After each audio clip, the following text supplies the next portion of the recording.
ನಿಮ್ಮ ಟೀತ್ ಈ ತರ ಎಲ್ಲೋ ಇದೆಯಾ? ಕಾಫಿ, ಟೀ, ಸ್ಮೋಕಿಂಗ್ ಅಥವಾ ಗುಟ್ಕಾ ಇವೆಲ್ಲ ನಿಮ್ಮ ಸ್ಮೈಲ್ ನ ಡಲ್ ಮಾಡಿದ್ಯಾ? ಇದಕ್ಕೆ ಸೊಲ್ಯೂಷನ್ ಇದೆ. ಟೀತ್ ವೈಟ್ನಿಂಗ್ ಅಂದ್ರೆ ಬ್ಲೀಚಿಂಗ್ ಟ್ರೀಟ್ಮೆಂಟ್. ಇದರಲ್ಲಿ ಹೈಡ್ರೋಜನ್ ಪೆರಾಕ್ಸೈಡ್ ಅಥವಾ ಕಾರ್ಬಮೈಡ್ ಪೆರಾಕ್ಸೈಡ್ ಯೂಸ್ ಮಾಡ್ತಾರೆ. ಈ ವೈಟ್ನಿಂಗ್ ಏಜೆಂಟ್ಸ್ ನಿಮ್ಮ ಟೂತ್ ಎನಾಮಲ್ ಮತ್ತು ಡೆಂಟಿನ್ ಅಲ್ಲಿರುವ ಸ್ಟೇನ್ ಮಾಲಿಕ್ಯೂಲ್ಸ್ ನ ಬ್ರೇಕ್ ಮಾಡಿ ನಿಮ್ಮ ನ್ಯಾಚುರಲ್ ಟೂತ್ ಶೈನ್ ನ ಲೈಟನ್ ಮಾಡುತ್ತೆ. ಆದ್ರೆ ಒಂದು ಇಂಪಾರ್ಟೆಂಟ್ ವಿಷಯ, ವೈಟ್ನಿಂಗ್ ಎಲ್ಲಾ ಸ್ಟೇನ್ಸ್ ವರ್ಕ್ ಆಗೋದಿಲ್ಲ. ಯಾವ ಸ್ಟೇನ್ಸ್ ಮೇಲೆ ವರ್ಕ್ ಆಗುತ್ತೆ ಅನ್ನೋದು ನಾನು ಒಂದು PDF ಮಾಡಿದ್ದೀನಿ. ಅದ್ ಕಮೆಂಟ್ ಸೆಕ್ಷನ್ ಲಿಂಕ್ ಅಲ್ಲಿ ಇದೆ, ಚೆಕ್ ಮಾಡಿ. ವೈಟ್ನಿಂಗ್ ಟ್ರೀಟ್ಮೆಂಟ್ ನ 3 ವಿಧಾನದಲ್ಲಿ ಮಾಡಬಹುದು. ಇನ್ ಕ್ಲಿನಿಕ್ ವೈಟ್ನಿಂಗ್, ಇದನ್ನ ಕ್ಲಿನಿಕ್ ಅಲ್ಲಿ ಆಲ್ಮೋಸ್ಟ್ 45 to 90 ಮಿನಿಟ್ಸ್ ಅಲ್ಲಿ ಈ ಟ್ರೀಟ್ಮೆಂಟ್ ನಡೆಯುತ್ತೆ. ಓಮ್ ವೈಟ್ನಿಂಗ್ ಟ್ರೇಸ್, ಈ ಟ್ರೇಸ್ ಕಸ್ಟಮ್ ಟ್ರೇಸ್ ಇವು. ಕೆಲವು ದಿನ ಅಥವಾ ವೀಕ್ಸ್ ಯೂಸ್ ಮಾಡ್ತಾ ಗ್ರಾಜುವಲಿ ಇದರಲ್ಲಿ ರಿಸಲ್ಟ್ಸ್ ಕಾಣಿಸುತ್ತೆ.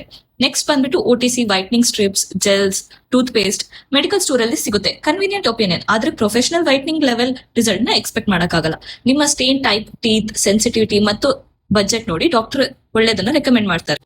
ಆದ್ರೆ ಇನ್ನೊಂದು ಡೌಟ್ ಏನಂದ್ರೆ, ವೈಟ್ನಿಂಗ್ ಸೇಫಾ, ಟೀತ್ ವೀಕ್ ಆಗುತ್ತಾ ಅಂತ ಬಹಳ ಜನ ಕೇಳ್ತಾರೆ. ಪ್ರಾಪರ್ ಆಗಿ ಡಾಕ್ಟರ್ ಗೈಡೆನ್ಸ್ ಅಲ್ಲಿ ಮಾಡಿಸ್ಕೊಂಡ್ರೆ ವೈಟ್ನಿಂಗ್ ಜನರಲಿ ಸೇಫ್. ಆದ್ರೆ ಈ ವಿಷಯ ತಿಳ್ಕೊಂಡಿರ್ಬೇಕು, ವೈಟ್ನಿಂಗ್ ಆದ್ಮೇಲೆ 1-2 ದಿನ ಸ್ವಲ್ಪ ಸೆನ್ಸಿಟಿವಿಟಿ ಇರ್ಬೋದು, ಅದು ಕಾಮನ್. ಮತ್ತು ನೆನ್ಪಿಟ್ಕೊಳ್ಳಿ, ವೈಟ್ನಿಂಗ್ ಪರ್ಮನೆಂಟ್ ಟ್ರೀಟ್ಮೆಂಟ್ ಅಲ್ಲ.